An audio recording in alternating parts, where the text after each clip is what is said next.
So Julie, say that you're, I don't know, just hypothetically the king of France. And you've got a like kind of hot, but kind of menacing looking British dude in a uniform, in a British uniform, on his knees in front of you because you're just that much of a, I don't know, punk ass rich dude who gets what he wants. It's good to be the king. Yeah. What are the words that come out of your mouth?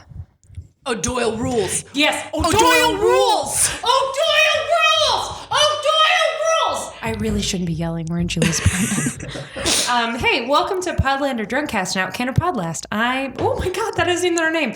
Welcome. We've been drinking a lot today. Yeah, it's true. Hey, true confessions. We had a D&D game before this. There, now you've officially got the measure of exactly how nerdy we are. Welcome to Podlander Drunkcast, an Outlander podcast. Good job, dude. Thanks. Nailed it. I am Allison Shoemaker. And I am Julie Starbird. And we are talking about the fifth episode? Yep, season 2, episode 5. The second season of Outlander, Untimely Resurrections. Which we all know what that means. Exactly. That's one of those, like, stop worrying about spoilers because you know exactly what's going to happen titles. Mm-hmm. And it's not Jesus, folks. Spoiler alert. Spoiler alert. It's not Jesus. No rapture. Nope. Happy Mother's Day, Claire. Blackjack Randall's back from the dead.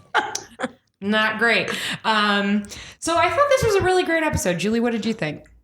I thought it was good. It had a little bit more immediacy to it because there's been so much plotting and political intrigue and stuff. And this one had a little bit more direct action. I know that we had the big fight sequence at the end of the last one, but the further I get removed from that, the more it makes me think of Benny Hill a little bit. Hey, Janine, is there any way we can splice in the Benny Hill theme music at this point in the episode for like 15 seconds? Absolutely. Great. Thanks, Janine. So that's kind of what it felt like at the end of the last episode, even as serious as the fight was. This time, obviously, since Blackjack is back, it's way more intense. And Jamie, Sam Heughan did a really great job in this episode. It just felt like there was a lot more movement packed into this episode. Well, and it was, coming from a place of shock, people who are being surprised and unsettled by the things that are happening to them in an environment where they're not allowed to be any of those things. Which I thought, and obviously that scene that we were just joking about, which is not funny, but you know, we don't have any scruples. No, we are scruple free. Also, we need to look up the name of the actor that plays Louis the 15th because I've got it ready. Okay, sweet. But that's the centerpiece scene of the whole episode. Well, there's a lot of great acting in the episode. And Sam Heughan, I think, has his best scene in the whole series to date at the very end of the episode. When he gets pudding throat. And this, by the way, Janine, is where you're going to splice in. And don't cut this. I'm explaining what's happening. Oh, yeah. This is where Janine is going to splice in a recording of Julie's husband, Neil, demonstrating what pudding throat is, where he says Sam Heughan's line, "I'm a man of honor," only because he has pudding throat. It sounds like this. I'm a man of honor. It sounds like that. If you're just wondering, like, what just came out of a Star Wars trailer, like, who just sounded like Chewbacca? The answer is pudding throat. Pudding throat. So the guy who plays King Louis the 15th, is that what we found yesterday? We sussed that out yesterday. Lionel Lingelser. Continuing on. Thank you to everyone who's finding us on Twitter to tell us how to accurately pronounce these names. We're going to continue to pronounce them however the fuck we want. It's just going to be this way. Yeah, so Lionel Lingelser or I don't know. Plays King Louis, and Jesus Christ, he had was a great in that scene. episode. I mean, he was great in the first episode that he was in too, the shitting episode. Just like really, really wonderful. But there was something about this, about the like perverse delight that he was taking and making him kneel, and all the shit about the uniform. His costume was great because it's the costume that you see in the opening credits where you've got that guy kind of beating the runway for life, like walking towards you with the red and blue, gold buttons. That's the costume that he's wearing in the scene, and it's really great. Yeah, it was excellent. So that, I mean, we'll go back to the beginning in a second, but for whatever reason, and that's a scene that's, again, as the book nerd, doesn't exist in the books. Mm-hmm. Without spoiling anything for you who decide to read the books, which I really think you should. I thought that they were going to be my like guilty pleasure escapist novels, and don't get me wrong, they're totally guilty pleasure escapist novels. But they're also just really, really well written. And Diana Gabaldon's a great writer, and I enjoyed them very much. Also, like random plug, the woman who does the audiobooks for those is just amazing. And her voice for Jamie Fraser it made me very confused. Wait, she does both? Oh, she does all the voices. And her Jamie Fraser voice, it's just like, sometimes I wish that I were further toward the middle of the Kinsey scale, because I feel like that, that would be cool. You would open up some options. Right. But I'm just not. I'm just really not. And this just makes, I don't know, that something about this woman. Oh, good Lord. It just really, it's nice her Jamie Fraser voice is serious business. That's speaking awesome. of serious business, this episode also marked the return of Tobias Munzans, who again was amazing. Yeah. And I'm finally coming around to the fact that he's smoking hot. It's taken me a while. He really is. And obviously it's hard when he plays Blackjack, but he's really handsome. He's a very handsome man. And I think that makes it worse because when you're in that mindset, like Claire is, right? Where like she was obviously sexually attracted to Frank, or they wouldn't have gotten married probably. And they obviously had quite a hot sex life. Our friend Kelly, who, by the way, next week I'm going to be in California, and Julie will be co-hosting the episode with our friend Kelly Loris, who will be here to comment and laugh and be amazing, and also explain the Latinate roots of French words. Yeah. That's kind of her bag. That's her bag. So she's going to be great. Anyway, when we showed her the pilot, we stopped the pilot at the point when we get to the first instance of cunnilingus, and I think it was 7 minutes. Yeah. 7 minutes in. That's how you know this is a show that's made for everyone, because it's really good, but also with women in mind, because it's T-minus 7 minutes to cunnilingus. That, by the way, that's my cat, Sophie, you guys. You're probably going to hear Hi, a couple Sophie. more times. There Yes, she is. I know. Sophie's deaf and adorable. But she really likes attention, and she really likes men, so she's all up in Janine's business. Yeah, she's a big fan of Janine. A dream come true, a cat that likes me. Oh, well, she's There you going go. to maybe like you a little bit too much. She's if you know very what I'm pretty. saying. She has no idea what we're saying about her because, again, deaf. Oh, no, she knows we're talking about her, though. She's got a she? sixth sense. Oh, look at that. Oh, Sick God, burn, what a Sophie. Slut. What a slut. Anyway, going back to the amazing Lionel Lingelser, He won this episode. I just really thought the whole episode was great, but that scene, good Lord, it was just... Can you imagine leading a life where that's a thing that you can just do? That's your garden. Where like you meet a stranger and then you can force him on his knees and then make fun of him for being on his knees.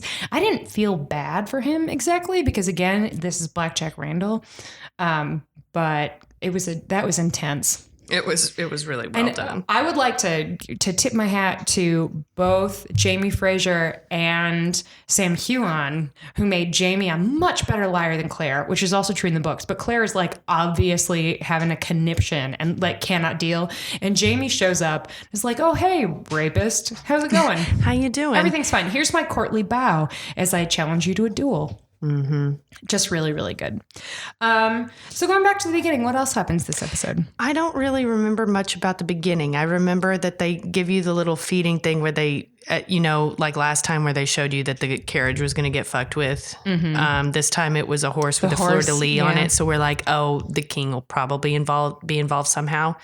And then there was a scene in the house.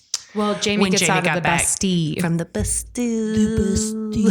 And he comes home. And what I found interesting about it was that they were cleaning up from the Benny Hill fight. And everything's all over the ground. And there's a big shot of servants cleaning flowers off the ground. And I'm like, Mary Hawkins' Maidenhood? Is that what that It's supposed to... Maybe. Or their hopes. All Or gone to just- seed. Oh. But definitely they're cleaning up the house. Jamie gets home.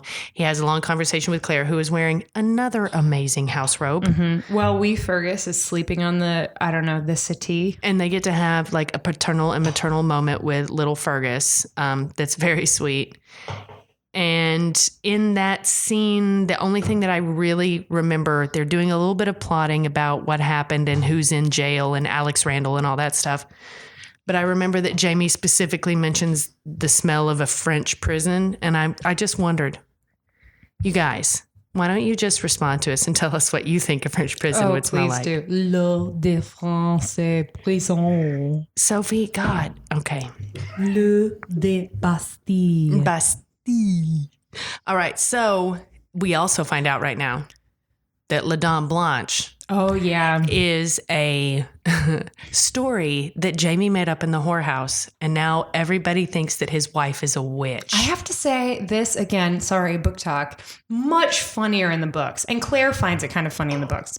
Mm-hmm. Which in the show, it's more honest that she'd be like, what the fuck? Remember when I almost got burned alive? Seriously, am I going to have to show them my smallpox vaccine mark again? Right. How am I going to get out of it this time? But she obviously got over it pretty quick, which I think is good. But the whole idea being that Jamie was hammered and was having a really hard time resisting the swizzle nuff. Yeah.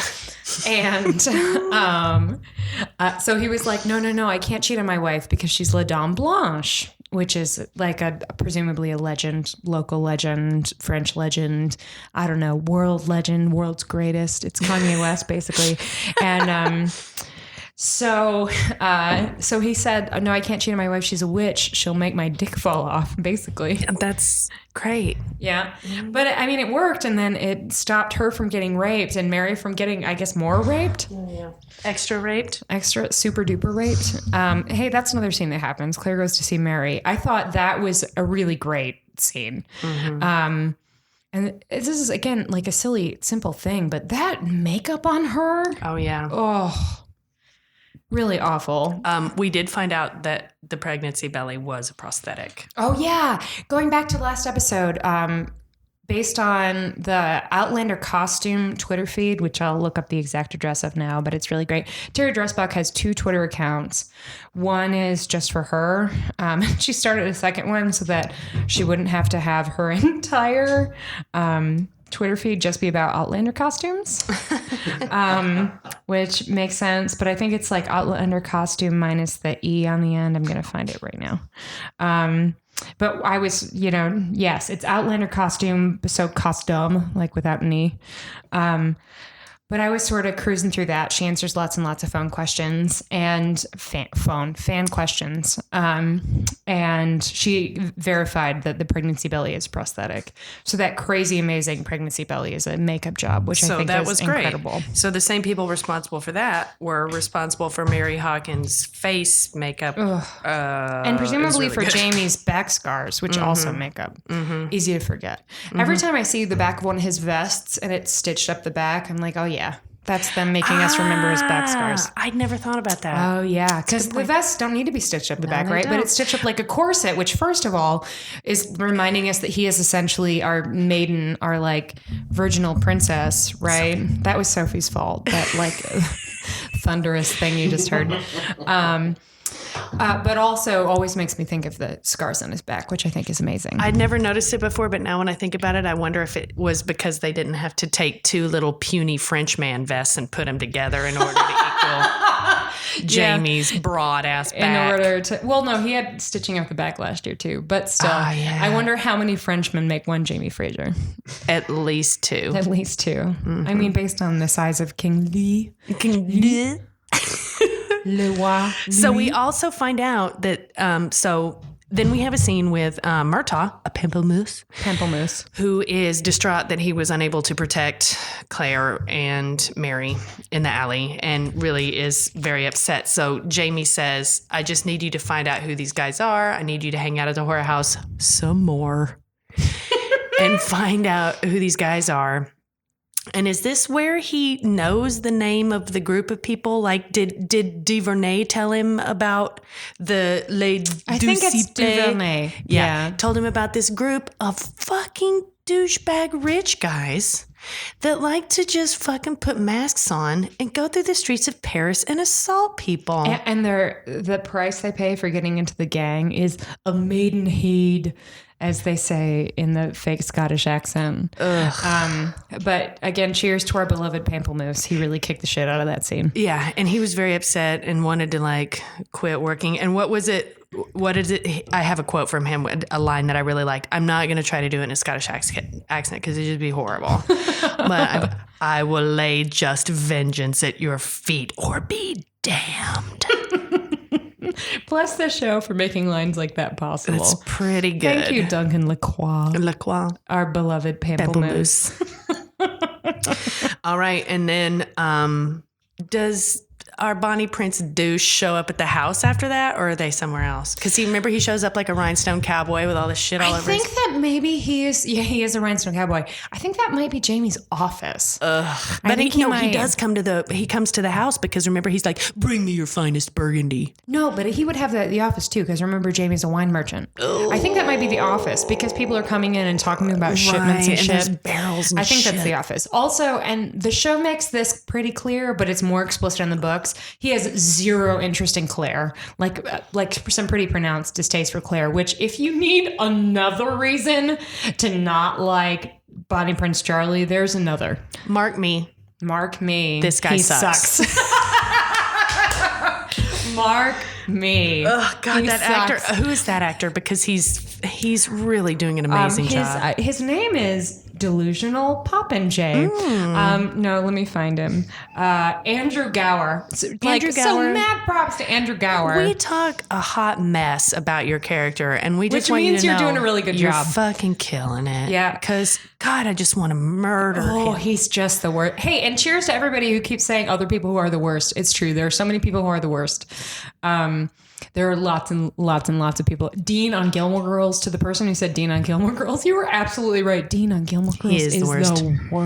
What's the other one's name? Jake? Jake? No, There's other one, not the a one Jake. that she goes Jess. with. I knew it started with a J. No, I'm the too old for actor who this shit. plays Jess is the worst. Jess isn't the worst. Okay. The actor who plays Jess is the worst. Jess is great. Jess shows up and goes, "Why did you drop out of Yale?" And it's great. He is the best. No. So like the Dean is opposite of worst. Bonnie Prince douche. Yes, he's the anti Bonnie Prince douche. So what is it that he says? He's like something about the money. Oh, so no, he sets up a deal. First of all, he's like, "Oh, fuck those people who don't want to give us money," because Jamie pretty much successfully tanked the dinner party, right? Like that part of the mission was accomplished. At least as far as we know. That's what the Duke of Sandringham makes pretty clear. And the weird horse buying festival. Oh yeah. Is that at Versailles before? Okay. In the book, so that's after not. This. Okay. Because there's a great sequence in the book where Fergus decides to pick on a bunch of boys who are older than him by jumping on a horse and riding it right at them. And then he almost dies and Jamie has to jump on the horse and it's very funny and weird. Anyway, they would never bring everybody. Right. They would never bring little orphan Fergus. The sun will come out. God, what's tomorrow in French? What's tomorrow in French? I don't speak French. I think I've made that abundantly clear. Here it is. The sun will come out tomorrow. That's not it. Demain? Is it demain? Le roi will come out demain. Oh my God. That your bottom something. Saltine. Anyway, Fergus is not at Versailles is the point. Anyway, point being that Duke of Sandringham's not going to give the money to him because he thinks he's an idiot. At least he says so. Right. And because you can never trust a word that he says. No. And again, cheers to Simon Callow. Let's do a little cheers in front of your mic, Julie. Could you hear that? I don't know. Yeah. And Janine, pretend this is Janine. Listen. There we go. That was Janine cheersing his laptop. So Simon Callow, you're great. Anyway, Comte Saint-Germain and Bonnie Prince douchebag set up a deal where Germain needs money to buy a shipment of some kind of fancy wine or port or some shit, rum. I don't know. Let's assume that it's what's the Bud Lime? Budgarita? No. What's the margarita that's beer? What is it called? I'm going to Limerita. Limerita? Is that it? Janine, do you know? It is. It's Limerita, and it's spelled like this. LIME-A-RITA. No. Yes, I know. The things people do to beer. No. Yeah, no, you're right. Lime Rita. Beer margarita. Lime Rita. Bud Light. That's what the website says. Discover Limerita, a margarita beer from Bud Light. No. Learn more about Limerita and get some beer margarita recipes today. I won't. don't think I will. I won't. They're gonna like mess up beer mosas. That's what they're gonna do next. I love a beer mosa. This is so good. I'm into it, but Limerita can blow me. No. There are two ways to make a beer mosa. Use a good, like, orange-friendly beer. Your Oberons, your Blue Moons, those are fine. Or just use the champagne beers. Or a fine Pilsner beer Or works fine just Pilsner great. beer, that's fine. But I suggest the champagne beers. It's buttery. It's got a little butter to it. A little butter kick? Yeah. All right. Anyway, Senator Matt is getting some kind of crazy shipment, but he doesn't have the cash because So apparently he he needs spent Bonnie all Prince his douche. money on the wardrobe. I was going to say, he spent his money wisely on his straight sick waistcoats. Sick waistcoats. Hashtag sick waistcoats. But of course, Charles doesn't have any money either. And because he's a terrible businessman, he says, here's what we're going to do.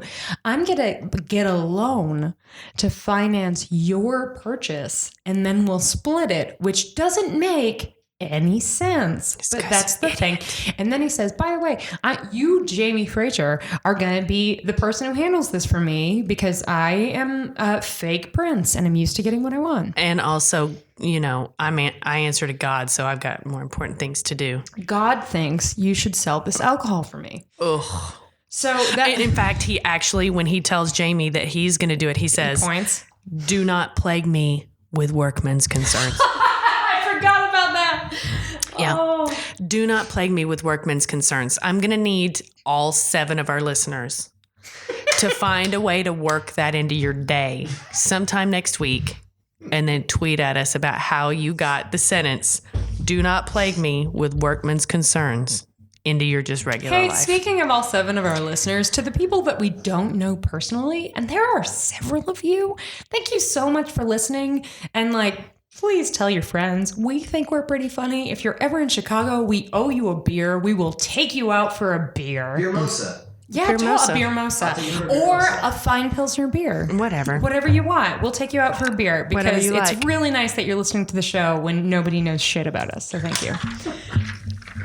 Okay, so we get the harebrained fucking alcohol for play scheme going or whatever. Do not concern me with your workman concerns. Whatever, yeah.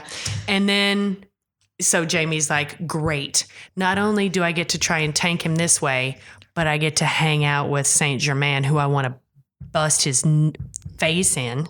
You were going to say it's nuts. I appreciate that. I was going to say too. nuts. I was going to say nuts. And then they meet. Where do they meet, Allison? Whorehouse. Surprise. So they meet at the fucking whorehouse again. Is there a coffee shop or? That's like the common work area. Yeah, it's just So we live in Rogers Park in Chicago, Illinois, and our whorehouse is the Oasis. Eventually, we'll have to do a live show from the Oasis, which will mean that it'll sound just like this, except for occasionally the jukebox will be really loud in the background, and occasionally you'll hear someone go, "Do you want another?" And that'll be the only difference. But that's our whorehouse. Our whorehouse is better than ours because, first of all, our whorehouse has no prostitutes. That's true. I'm assuming cheaper drinks and also a jukebox. I'm going to walk it back a little bit and say possible prostitutes.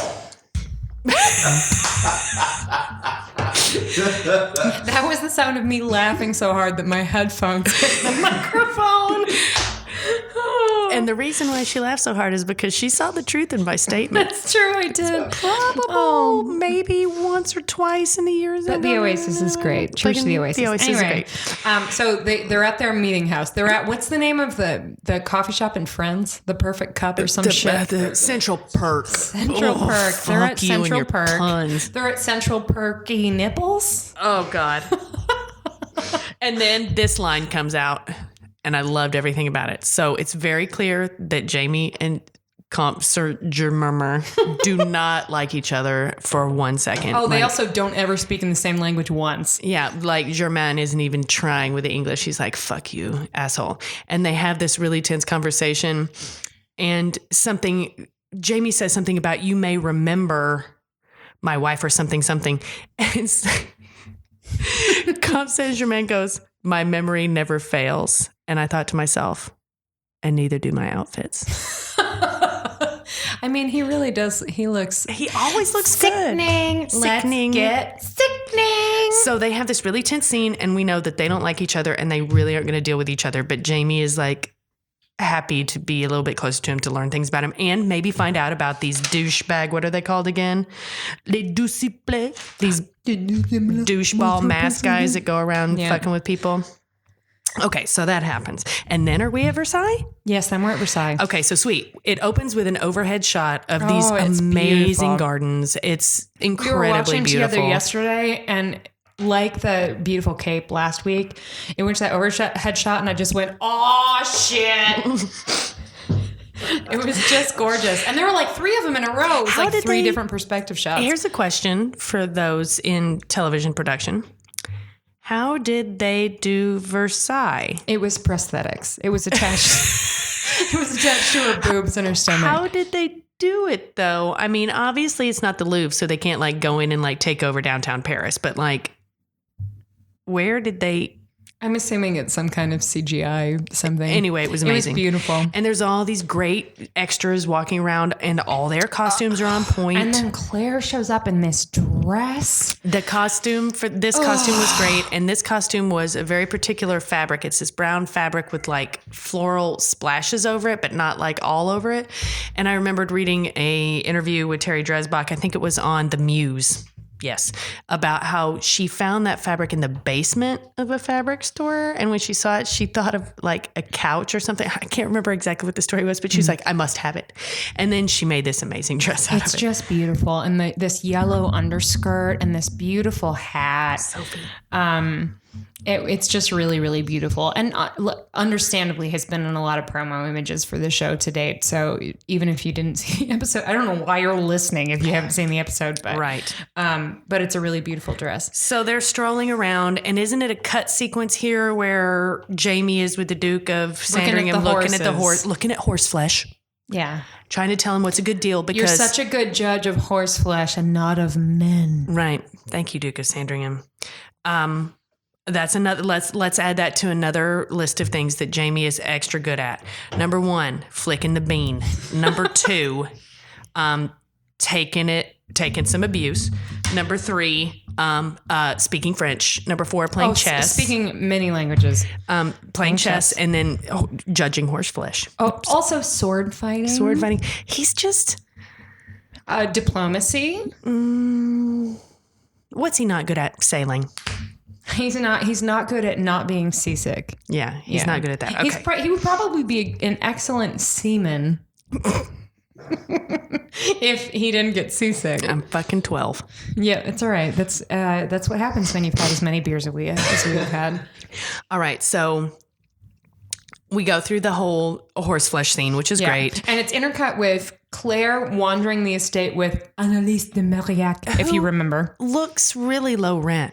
Oh, yeah, her costume. I mean, I have to assume it was intentional because the costume is so on point. She just looks like, I don't know, kind of cheap. Yeah, like extra cheap. And she's a widow, so presumably she has all of her husband's money. So, or maybe there's no money. Maybe she just doesn't have taste. I don't know, but it was bad. And she keeps saying things like, and I love hot pink. When Jamie went to school here, he was impetuous. He was a boy. You turned him into a man. And like, that's a bad thing. Yes, I did, bitch. Yes, I did. How are you not Like, you're jealous. Quit being so jelly. And then she's kind of just bad. But you can tell she actually really had a soft spot or really cared about him. I just don't understand her character either yet. That or she's just one of those women that doesn't like to see someone that she considered her property in some way with somebody else, which it just happens, and that's not, I'm not a misogynist. That's just, that happens, that happens to women who are like every once in a while. It's been years since this happened, but someone I'm not interested in who used to be interested in me will all of a sudden get a girlfriend and be like, who's this bitch? And it doesn't make any sense. That's what the whole, like, and that's her shit. That's Annalise, what's happening. this whole scene is that. Yeah. And it's funny because Claire's just like smiling and laughing like, you stupid bitch. Mm-hmm. And so that scene ends. And then are they together? They're standing together when Annalise says something like, there's someone staring at There you. is a very handsome gentleman who has all eyes for you or some shit. Claire turns around and boom, boom, boom. We knew it was coming. There he is, Tobias Munsmuns. In his lobster back uniform. Here he is, Blackjack Randall back again. Terrifying and so handsome. Hey, why is he so handsome? I wonder if maybe in season 1, they just went out of their way to make him look less attractive. He looks way hotter. Something. Because obviously when he plays Frank, when he plays Frank, he's very attractive no matter what.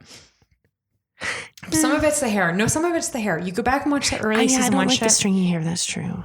But this Blackjack maybe it's Randall's like hair. pulled back more or something. I don't know. He looks like he put on some weight. Whatever it is. He Whatevs. looks real He good. looks great. Except we know that he is a horrible, evil human being. And so here he is, and Claire is not excited about it. And I wrote this note down. No, that's what happens right before Blackjack shows up, is that Annalise can't stop herself from touching Claire's stomach. That is a huge pet peeve of mine. And I've never been pregnant, but like... And now I realize that it maybe wasn't Annalise, it was somebody else. But a lot of people were putting their hands all over her stomach. And my thought was, if I ever get pregnant... just kidding. But if I ever get pregnant, I would have had it up to here with fucking assholes touching my damn stomach. Pregnant ladies, get back at me. Is this real? Do people do this shit? I have to say, I find it kind of hot anytime Jamie does it, though. Well, but it's his. I don't want to say it's his. I want to say that she would probably be okay with him touching her stomach. Also, he touches her stomach the way he touches her boobs. It's like she's just got a third boob. It's like she's just got a third boob all of a sudden. So the Annalise scene happens. She's horrible. There is a man staring at you. We turn around. There he is. Also, I said, when she turns around, she has this moment where she has this really sharp and take a breath when she sees him. And I'm like, cut her laces.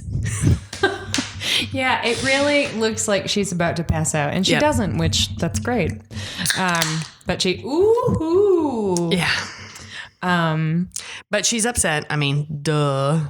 Right. And then he just strolls on over like they just met at the fucking Piggly Wiggly yesterday. And we're like, hey, what's up? But they have, I mean, it's a real significant display of manners, I guess, because they're both very civilized. Mm-hmm. When Claire obviously would really just prefer to murder him. Well, they're trying to be nice because they're in the king's garden. Well, and to pull a sword in the presence of the king is death. Right. So she knows that. He knows that. They have their exchange. I wish I would have taken better notes, but it's great. The acting is great. It's so good. Well, she's that's why trying the to notes aren't leave. great. Is Right. because it was so good. I was watching it too good. And she tries to leave and he grabs her wrist and she's like, let go of me. And he goes, the king. And she's like, fuck the king. And then there's the king. There's the king. He's we right didn't there. hear, thank God. But also, maybe not all that surprising since apparently people don't know the word fuck. Remember how Jamie didn't know what is fucking? That was, I don't know what accent that was, but my life would be so boring. And what is sadist? Right? Well, you learn that. So we turn around and there he is in all of his peacocky glory. Louis Z. How do you say 15th in French? Cinq. Something like.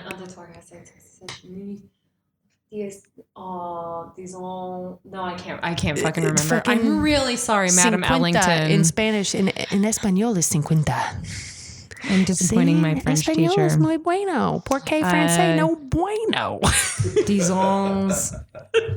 These. So here comes the king. It's probably like Desank. Some shit. Whatever. It's Louis the Beloved. Is that what we discovered he is on Wikipedia? And he is in full soldier drag. Like he's got that outfit that we talked about at the very beginning is so beautiful. The bright blue, the bright red, the gold edging, like, ugh, it's so good. And he's got all his little fucking toadies around him. So he's got his little audience following him around.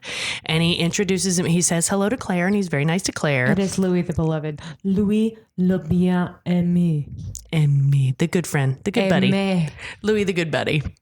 So the good buddy is excited to meet Captain Jack Randall, but then the first thing he does is trash his French. Mm-hmm. Yeah. And not Claire's. Claire's accent is impeccable. Right.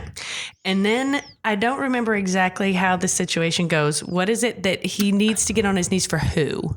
For Sandringham. Because I would beg him for forgiveness because of Alex's. Yeah, he wants Alex to get his job back, which, you know what? Admirable. Alex does not deserve to get fired. Right. Also, maybe we should backpedal a little to when Claire breaks up. Oh, yeah. I forgot about that. Alex and Mary. That was about midway through the first quarter of the episode. Yeah. Right? So props to Claire that she doesn't burn Mary's legal statement about what happened in her rape. Yeah, because there was the moment where she was about to throw that shit in the fireplace, and Allison and I were both like, no, Claire, come on. Don't Claire, do that. Claire, you are a sex positive woman. Come on, you cannot do that. But she doesn't. But then she says, like, to a certain extent, all the things she was saying were true. But the point she was omitting is that if we're talking about society at that period of time, yes, it would be really hard for Mary to be married to a man who had this sort of political stigma and couldn't get a job anywhere. And that's all true, right? Except for it's also going to be hard for Mary to be married to any other man because she's a rape victim. Mm-hmm. So she just like took a giant shit on Mary's prospects in general. Also because she knows that Mary somehow has to get with Blackjack. What Frank's family tree says is that Mary fathers a child with Blackjack fathers a child. Randall. Yeah. Well, Mary gives birth to a child whose father is Blackjack Randall, and that's the family tree. So but she thinks. Do we believe that? I know you're not going to tell me. I'm not going to tell you shit, Julie. Fuck you. Just saying that there's something there that I know isn't real. It is a mystery. Anyways, she breaks up. So then, oh my God, there's so many Randalls. Blackjack is there. Too many Randalls. To plead Alex's case to the Duke of Sandringham, which is a noble and admirable thing to do. And the king is trying to tell him, like, you will have to get on your knees. And when he says it, it's like he just states it, but then he looks. Oh, yeah. They all just stare at him. He looks at Randall with like expectation, like, I meant now, bitch. And there's this kind of long pause. And also the actor. Did you write down the line, Julie? Did you write down the line that comes next? The carnage? No. Oh, you British are so literal. So he basically forces Blackjack Randall to get down on his knees. Is Jamie there at this time? Does Jamie see this happen? I don't think Jamie's there yet. Anyway, I can't remember. He shows up soon. Anyway, it was great. And it was hilarious to see him humiliated, even if for just for a second. And also the actor that's playing the king is doing this really interesting thing where he will like put his hands out and like tell people it's okay to move that way, or like pull his hands into himself when he needs you to get closer. So it's like he feels like he has control over your aura somehow, which I'm sure he's been raised to believe. And then every once in a while you remember that you watched him trying to take a dump. Yeah.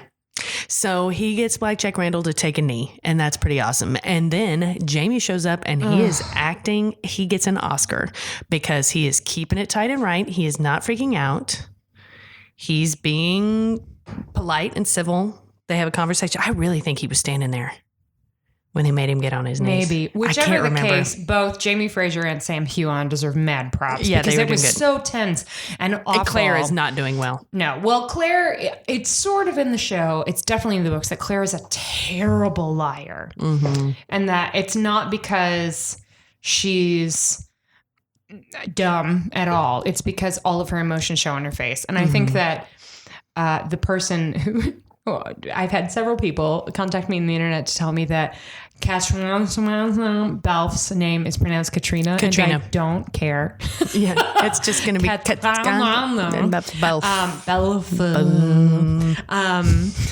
Who's beautiful and wonderful, and I hope she wins a million Emmys. Does a really good job of that. You can see all the things that are happening on Claire's face as they're happening. Whereas Sam Huon and Jamie both do a really good job of being like, oh, pleasantries. Hold on just a second, wife dear. I've got to traipse back across the garden and do a nice courtly bow to my rapist. And to talk to him. I'm challenging him to a duel. And then it's great because you see it from Claire's perspective. So you're like 20 feet away from them and they both bow to each other, and Jamie bows deeper than Jack Randall, which is interesting. And then they stand up and Jack Randall like tenderly reaches out and puts his hand on Jamie's chest. And I'm just like, ew. And Claire is freaked out.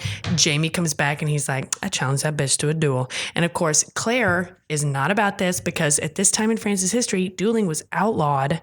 Also because if Blackjack dies, then Frank is never born. Right. So I don't remember if something happens in the meantime, but then the centerpiece, the second centerpiece scene is in their house, them fighting about this. Well, so what happens is they go back to the house and Claire goes right back outside and says, take me to the Bastille. That's right. And she goes and accuses Blackjack Randall of being Mary's rapist. Right. So he gets locked up in the Bastille. Which is like a terrible thing to do in general and best thing to do in this circumstance. Good. Like, people don't falsely accuse others of rape because every time that happens, it's bad for every woman on the planet. Right. But I'm going to make an allowance in exactly this one circumstance. In this one fictional circumstance. That's fine. First of all, he's a rapist. So I'm fine with falsely accusing him of a different rape. Right. He's a rapist. Bye. So he's in jail for a hot minute. But only Claire for a runs minute. home and tells Jamie this, and Jamie is pissed because Jamie wanted to duel him. And this is the scene where I thought Sam Huon just really great. kicked the shit out of it. Because he really wants to fight this guy. It's very clear. He wants to kill him. And finally, Claire breaks down and explains to him that if he kills Blackjack Randall, then Frank will never be born. And it's a very hard pill for Jamie to swallow. And he's really mad about it. And that's also not the thing that pushes him over the edge. What pushes him over the edge is that Claire says, you owe me a life. That's right, because I've saved your life twice. And I would like to point out that while it is true... How many times has he saved her life? Probably several. I'm going to say it coming in and like kicking so much Puritan ass to get you out of the witch trial. Yeah. Well, and then that's also like 3. out of the fort.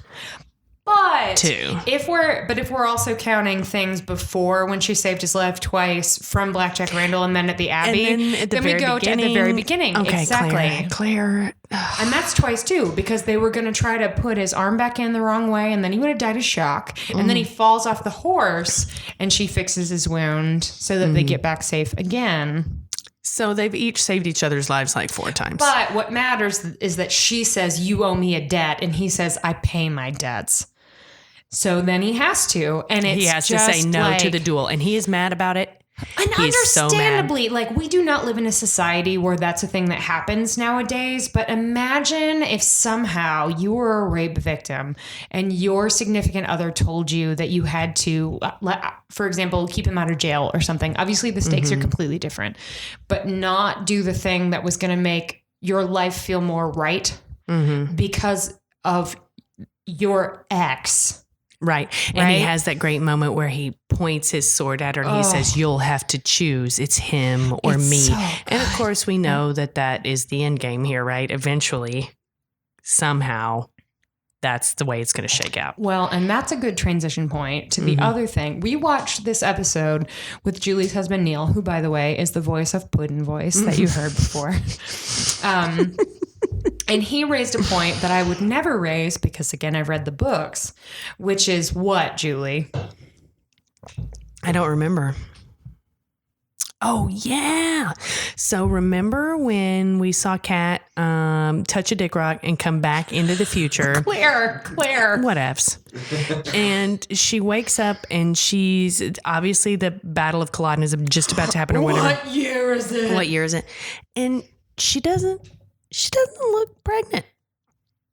She doesn't look pregnant. But she is pregnant. But she says she's pregnant. And then she's in a hospital, so we can assume she's pregnant. So we can readily assume that she is pregnant, but that's, slightly in the future from where we are now, where she is hugely pregnant. Yeah. So is there a wee bairn that gets born before another wee bairn gets planted within her oven?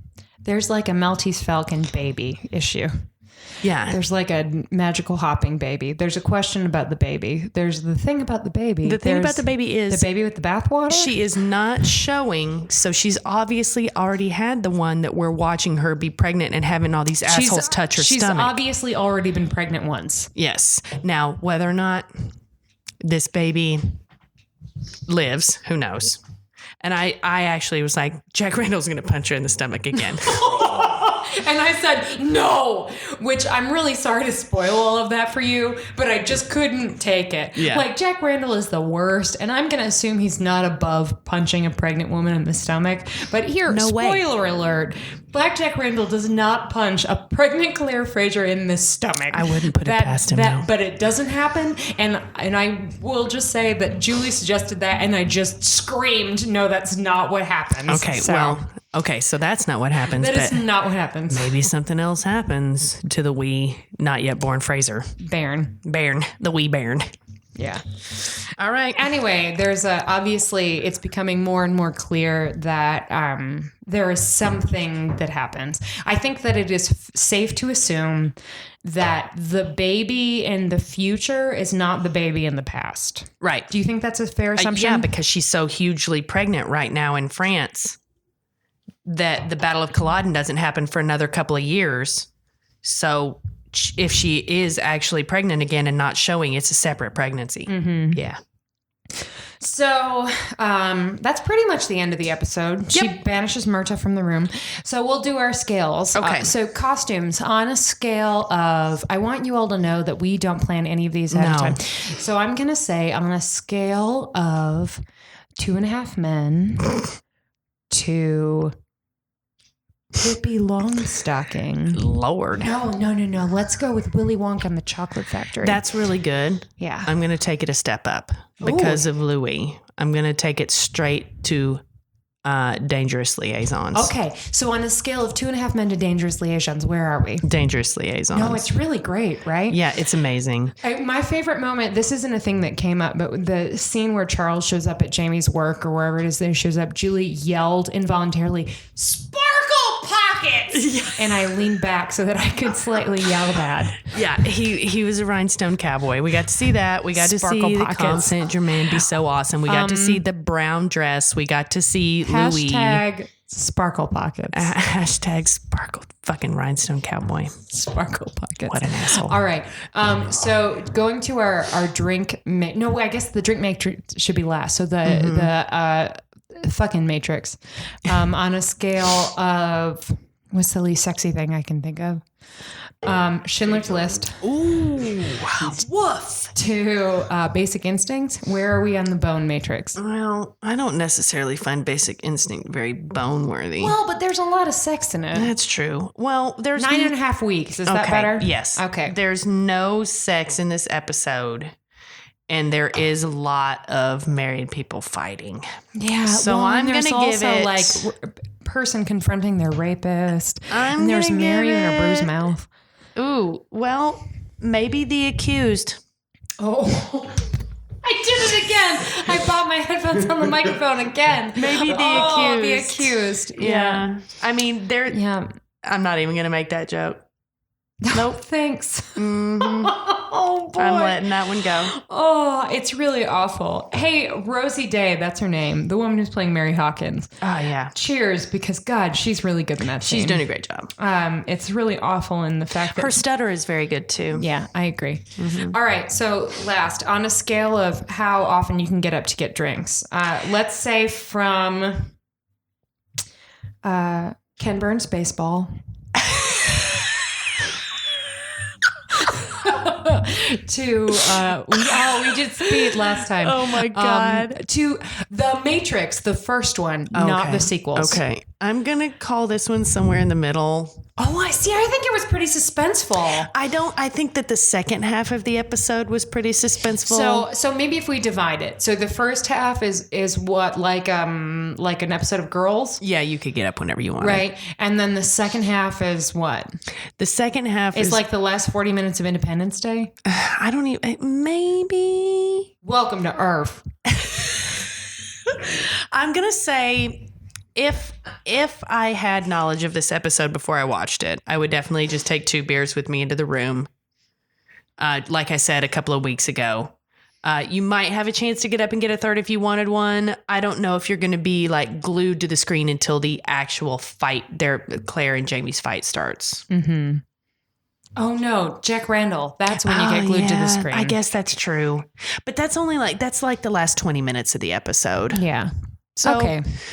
So our scale was Ken Burns baseball to The Matrix. The Matrix. I'm going to give it Ken Burns Prohibition. Oh, that's a good one. That's a really gripping documentary. I know. That's a really good one. But you still can get up and get a drink because Prohibition makes you want to fucking you know drink. What? That's a really great example, Julie. I'm going to give you that one. Man, not as good as baseball. So because we both watched on Star, by the way, if for some reason, I would never condone this, of course, but if you're watching Outlander in any way illegally, if you, hi Sophie, if you add a Starz subscription to your Amazon account, which Amazon's not giving us any money, this is just helpful information. What Julie discovered this week, which is this is how she watches the show, is that you get the episode at midnight on Friday. Yeah. So you can watch early. I found that online on Facebook from some helpful Outlander fans on the Outlander Facebook group in Chicago. So you can watch early. Which was very helpful to us this weekend. So we watched yesterday and it was great. Next week, as we said earlier, Julie will be hosting the episode with our friend Kelly Loris, who is really funny and awesome. She was afraid to watch the show because she was afraid that it would be weird to watch sex scenes with other friends in the room. And now she loves it. Laugh. And now she loves it. She loves it. And her husband even started watching it too. Like, here's the bag, man. All the ladies watch it because they know it's softcore porn, but then the guys get into it and they're like, wait a minute, this is pretty righteous. Well, and also because here's the thing. When people write sex scenes for women, men enjoy them too because they're longer. Yes, they are longer sex scenes and men are very stimulated and there's visually. a lot of boob action. There's a lot of boobs. Yeah. Anyway, but it's not just about the sex, right? Obviously, like great fight scenes and lots of Neil intrigue. gets into the costumes. He gets into the plot. Like he has questions about people's motivations. It's just it's a good show. So yeah, tune in next week. Kelly will be here. If you have any thoughts about, obviously we're continuing to take suggestions on who's the worst. Julie, what were the other things you wanted to know? Oh, I wanted to know if pregnant ladies, if we have any pregnant listeners, if people are touching their stomachs all the time, because that'll just throw me into a white hot rage. Also, if you can tell at what point and I have the hiccups again, so this is appropriate. What time we took a pause because Allison got the hiccups earlier? You get a... If you can guess, you'll get a shout retweet. out. You'll get a shout out. We'll talk about you. Oh, hold on. All right, we got to go get a glass of water and a knife. Yep. Thanks for listening. Hold on. Now they're gonna be gone now.